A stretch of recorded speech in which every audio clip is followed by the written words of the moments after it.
रक्षा मंत्रालय ने 405 रक्षा उत्पादों के स्वदेशीकरण की छठी सूची जारी की। रक्षा निर्माण में आत्मनिर्भरता को बढ़ाने की पहल। रक्षा क्षेत्र में स्वदेशी उत्पादन को बढ़ावा देने के उद्देश्य से रक्षा मंत्रालय ने सामरिक रूप से महत्वपूर्ण 405 वस्तुओं की छठी सकारात्मक स्वदेशीकरण सूची (PIL) जारी की। इनका अभी आयात किया जाता रहा है और अनुमानित व्यापार मूल्य 3070 करोड़ है। इस सूची में लाइन रिप्लेसेबल यूनिट्स, सब सिस्टम, सब असेंबली, स्पेयर पार्ट्स, कंपोनेंट्स और कच्चा माल आदि शामिल हैं। इनमें भारतीय तटरक्षक बल (ICG) की 16 वस्तुएं और सार्वजनिक क्षेत्र के रक्षा उपक्रमों की 389 वस्तुएं हैं। इस लिस्ट में शामिल वस्तुएं रक्षा प्लेटफॉर्मों और प्रणालियों की एक विस्तृत श्रृंखला को कवर करती हैं, जिनमें advanced light helicopter, light utility helicopter Su-30 MKI, light combat aircraft और AL-31 AFP इंजन जैसे एयर प्लेटफॉर्म T-72, T-90 और BMP-2 सहित बख्तरबंद प्लेटफॉर्म युद्धपोतों और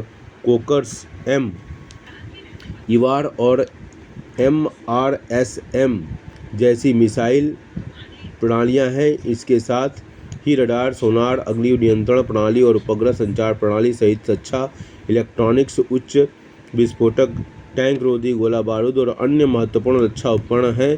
स्वदेशीकरण सफल होने पर इन वस्तुओं की खरीद भारतीय रक्षा उद्योग जगत से की जाएगी। रक्षा मंत्रालय के अनुसार छठी सूची आत्मनिर्भर भारत पहल के तहत रक्षा निर्माण में आत्मनिर्भरता को बढ़ावा देने के प्रयासों में एक और कदम है। इससे आयात पर निर्भरता कम करने में योगदान मिलने की उम्मीद है। रक्षा मंत्रालय के अनुसार लॉन्च के बाद सृजन पोर्टल के जरिए जून 2026 तक स्वदेशीकरण के लिए 33,000 रक्षा उत्पाद आइटम ऑफर किए हैं।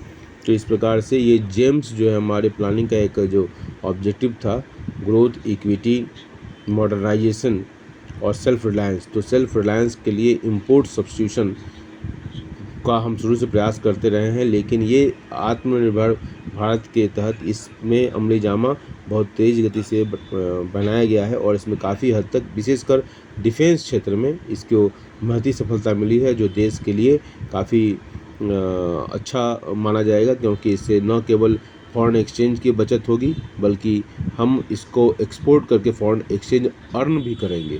तो एक बहुत बड़ी बात है और इसको और आगे तेज़ गति से बढ़ाना चाहिए, क्योंकि जिस तरीके से जो रक्षा क्षेत्र में जो चैलेंजेस हमको पड़ोसी देशों से मिलते आ रहे हैं और भविष्य में जो अलायंस बन रहे हैं, स्पेशली जो गल्फ वॉर के बाद, वो काफ़ी भारत के लिए एक चिंता का विषय है और निश्चित रूप से इस पर जोरदार प्रहार होगा इस तरीके के कार्यों से।